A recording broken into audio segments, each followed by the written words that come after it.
Have you ever imagined what it would be like to be left alone to survive on an island, in a desert, or in a jungle? Well, today I will tell you the story of a woman named Ada Blackjack, who was left to survive on the harsh Wrangel Island in the Arctic. This woman demonstrated incredible strength and resilience, even when the other men she was with didn't survive. How did she manage to avoid being harmed by the polar bear? Well, grab a seat and let's find out. Meet Ada Blackjack. Ada Delatuck, known as Ada Blackjack, was born in 1898 in Spruce Creek, a remote area near the University of Nome in Alaska. She was an Inuit by birth, but she didn't learn the hunter-gatherer ways of her people. Her early life was marked by hardship and adversity, so to provide her with better opportunities, Ada's mother sent her to Nome, where Methodist missionaries raised her. Growing up, she was taught English, studied the Bible, and learned skills unusual for a native woman of her time. In addition to learning things like cooking white people food and housekeeping, one of the most valuable skills Ada acquired was sewing.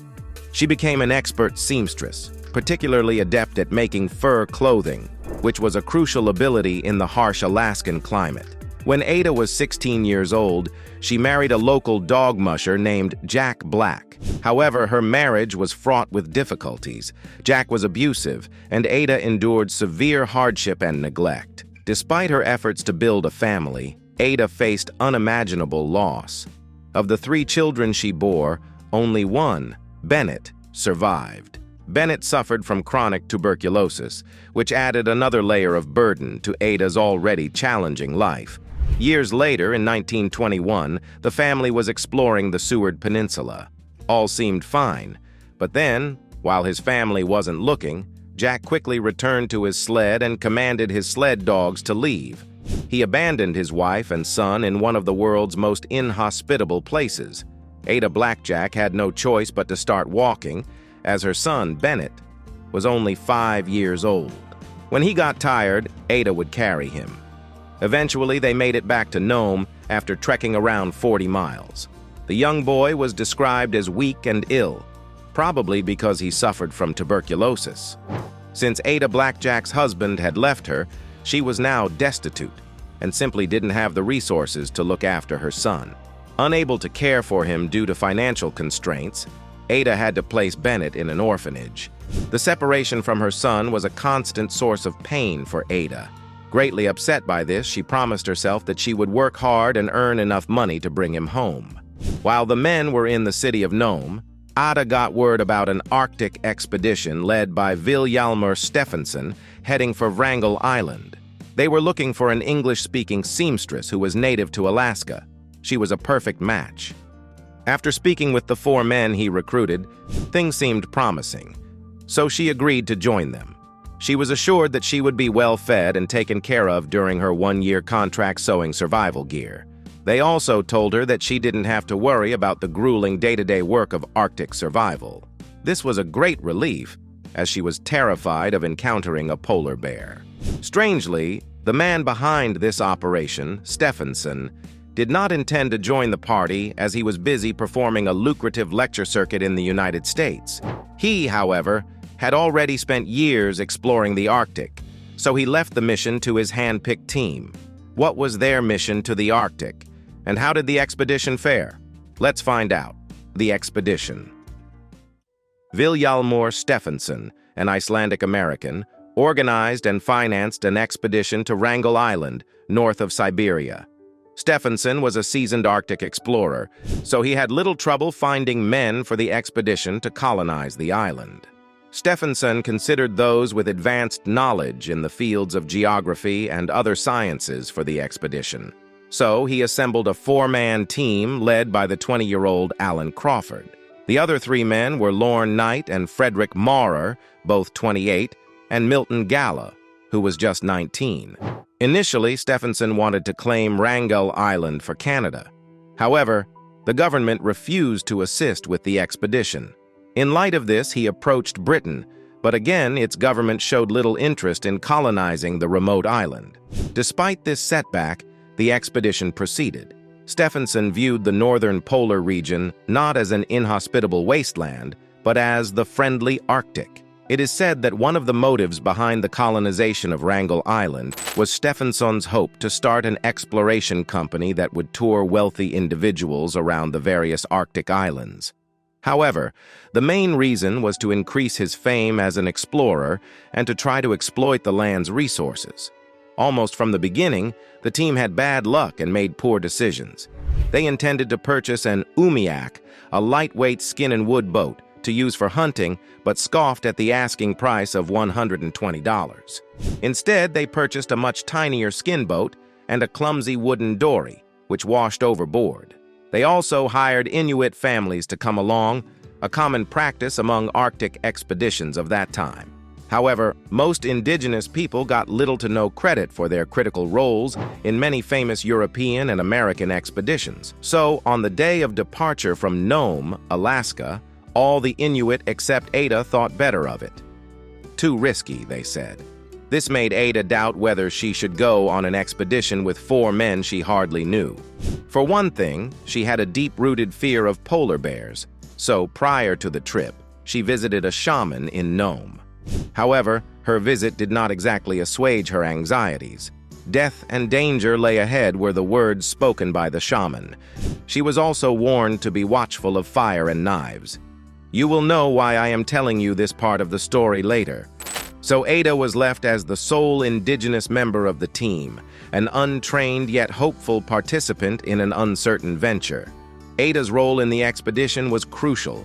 Her expertise in sewing was indispensable for creating and maintaining the fur clothing needed to survive the Arctic's brutal conditions. Despite her lack of survival training, she joined the expedition with the hope that her contributions would be enough to support the team's success.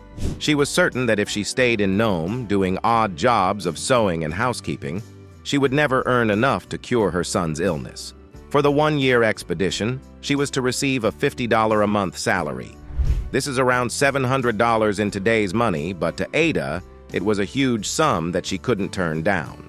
Stefansson sent his woefully inexperienced team north with only 6 months of supplies and hollow assurances that the friendly Arctic would provide ample game to augment their stores until a ship picked them up the following year. So, on the 9th of September 1921, the scared, shy 23-year-old left for Wrangel Island on the ship Silver Wave with her fellow explorers and a cat called Victoria. After a week at sea, on the 16th of September, the crew finally made it to Wrangel Island. Upon arrival, they planted Britain's Union flag in the soil, just as Stefansson had instructed them. Despite Wrangel Island being claimed as Russian territory, Stefansson's team was ill-equipped and quite inexperienced. Their sled dogs were weak from the journey, and as they set up camp, they realized that much of the food they had brought had spoiled. Despite this, they remained positive since Stefansson had assured them that the island had ample game, so they would have more than enough to eat. But they soon started facing the challenge of surviving in the cold Arctic. What were these challenges? And how did they survive the winter if they did? Let's find out. Their ordeals began. Ada soon discovered that the island was crawling with polar bears. This fear, combined with her homesickness, led her to develop a condition called Arctic hysteria. During her first months there, Ada became very emotional and developed strong feelings for Crawford, which made things on the island more difficult. She frequently ran away from camp, leaving the men to cook for themselves. Although this wasn't a huge issue, they needed her to sew warm clothes. Otherwise, they would freeze during the winter. The men spread their tents across the island to cover more hunting grounds, which also helped to keep Ada away from Crawford. Despite this, she walked 15 miles to Crawford's camp many times, only to be dragged back, screaming, by night. As winter came, the days were extremely cold and dark. The temperatures averaged around -30 degrees Celsius, and because of the long polar night, the sun never rose above the horizon. There was nothing to hunt, so the men spent most of the day in their tents. Ada's behavior became a problem for the expedition. The isolation weighed heavily on Ada. She struggled with bouts of depression and thoughts of suicide, exacerbated by the men's distrust and mistreatment. Remember the shaman she visited earlier before the trip. so every sight of the men's knives terrified her, and the shaman convinced her to stay clear of that.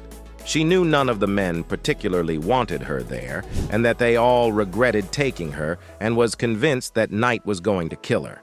On one occasion, she walked off into the snow with a bottle of liniment that she planned to drink to kill herself. On another occasion, she followed fox tracks away from the camp because she believed that there were spirits that disguised themselves as foxes, and if she could find them, she would be treated kindly. However, the men regretted bringing her and needed her to change her behavior, so they told her she would be forced to sleep outside if she didn't do her job. They mocked her skills, denied her food, and subjected her to harsh conditions, including tying her to a flagpole at times. Despite these challenges, Ada persevered, finding small joys in her sewing and occasional camaraderie with the team. Well, she changed and began to work extremely efficiently. Fortunately, when the summer months arrived, the island had plenty of wildlife, just as Stephenson had promised. However, summer wouldn't last forever. The group was anxious for a ship to arrive, but sadly, no one came to rescue them. Unbeknownst to the party, Teddy Bear, the ship chartered to pick them up, had been forced to turn back because it was stuck in the ice. The captain, Joe Bernard, realized there was no way the vessel could penetrate the ice, so he was forced to turn back, leaving the group to survive another year. As ice began to surround the island, their hopes for the arrival of a ship were extinguished. Their only option was to prepare for winter. As September came to an end, the wildlife started to disappear. The group's food supply was quickly running out. There was no way their stores would last through the winter, and it wasn't long before they began to starve. By January 1923, the situation was dire. Not only was the group starving, but 28-year-old American Lorne Knight was extremely ill. He showed symptoms of scurvy, and his condition was only getting worse. With their stores empty and hunting proving ineffective, the group decided they couldn't stay put. The men soon realized they needed to seek help if they were to survive. With heavy hearts, 3 of them made the difficult decision to leave Ada and Lorne Knight behind, promising a swift return. They believed their chances of finding assistance would be higher if they traveled light. Lorne Knight couldn't go with the other men because he suffered from scurvy. Ada, with her limited survival skills and a heart full of hope, watched them depart, clinging to the promise of their quick return. What she didn't know was that these men would never be seen again. So on the 29th of January, Crawford, Maurer, and Gala decided to set out in search of help. They hoped to cross the 700 frozen miles of the Chukchi Sea. Meanwhile, Ada was left to care for Knight. Crawford, Maurer, and Gala were never seen again. The hardships they encountered while mushing for miles on end can only be imagined. Well, it remains a mystery how or when they died, or if they even made it to Siberia. Ada was now alone with the bedridden Knight and the cat, Vic. However, she did her best to care for him, acting as a nurse, companion, and servant all at once. Yet she still had to provide food for both herself and Knight, meaning she also had to serve as a huntress and cook. How did she survive without the others while still having to take care of the sick Knight? Keep watching to find out. Ada's solo survival. By March, Ada had drastically improved her survival skills. She developed a successful method to lure and trap white foxes and also began shooting birds for food. Sadly, Knight frequently mistreated Ada, shouting at her due to his helpless condition. Every morning and night, Ada heated sand to put on Knight's feet. She even emptied his bedpan. Despite doing everything in her power to ease his pain during his final months of life, he never seemed grateful. Instead, he constantly criticized her for not taking better care of him. The harsh words he hurled at Ada often made her cry, but she remained strong and quickly returned to hunting. In her diary, she wrote about the hardships she endured while caring for him, stating, "He never stopped to think how hard it is for a woman to take 4 men's places, to do woodwork, to hunt something for him to eat, to make his bed, and to take the ice out for him." Ada rarely shared emotions in her diary, but one day, these challenges pushed Ada to the brink of her physical and emotional limits. She wrote on April 1923, and he mentions my children and saying, "No wonder your children die, you never take good care of them." She continues, "He just tears me into pieces when he mentions my children that I lost. This is the worst life I have ever lived in this world." However, her resourcefulness and determination kept them alive through the brutal winter months. She soon overcame her fears, learning to shoot rifles and hunt polar bears. At the entrance of her tent, she stacked boxes on top of each other, creating a makeshift cupboard to store ammunition, binoculars, and other essential survival tools. She also built a gun rack above her bed so she would be armed if polar bears ventured too close to the camp. Additionally, she erected a raised platform that allowed her to spot and shoot polar bears from a distance. Despite their conflicts, Ada and Knight found solace in shared stories and moments of spiritual reflection. In a gesture of trust and companionship, Knight gave Ada his Bible, which became a source of comfort amidst their isolation. After 6 months of caring for Knight, he finally passed away. Ada recorded his death on Gala's typewriter. The document read, "The date of Mr. Knight's death. He died on June 23rd. I don't know what time he died, though. Anyway, I write the date just to let Mr. Stephenson know what month he died and what day of the month." Written by Mrs. Ada B. Jack. Following this, Ada left Knight's corpse resting on his bed and zipped up his sleeping bag.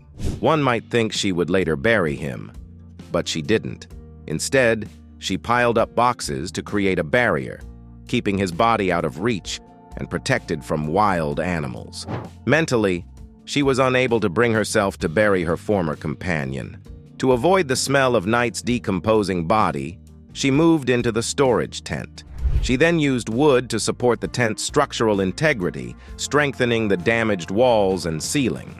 Despite being alone, except for her cat Vic, with no idea if anyone was going to come for her, it would have been easy to fall into despair. Ada waited, hoping her companions would return. She worried about enduring another harsh winter on the island and wondered if she would ever see her son Bennett again. Yet, Ada stayed strong, doing all she could to survive. She continued writing things in her diaries, which were quite straightforward and uncomplaining, even though she suffered from headaches, stomach aches, swollen eyes, and the symptoms of growing scurvy. In broken English and haiku-like prose, she reports her activities, the weather, and her thanks to Jesus.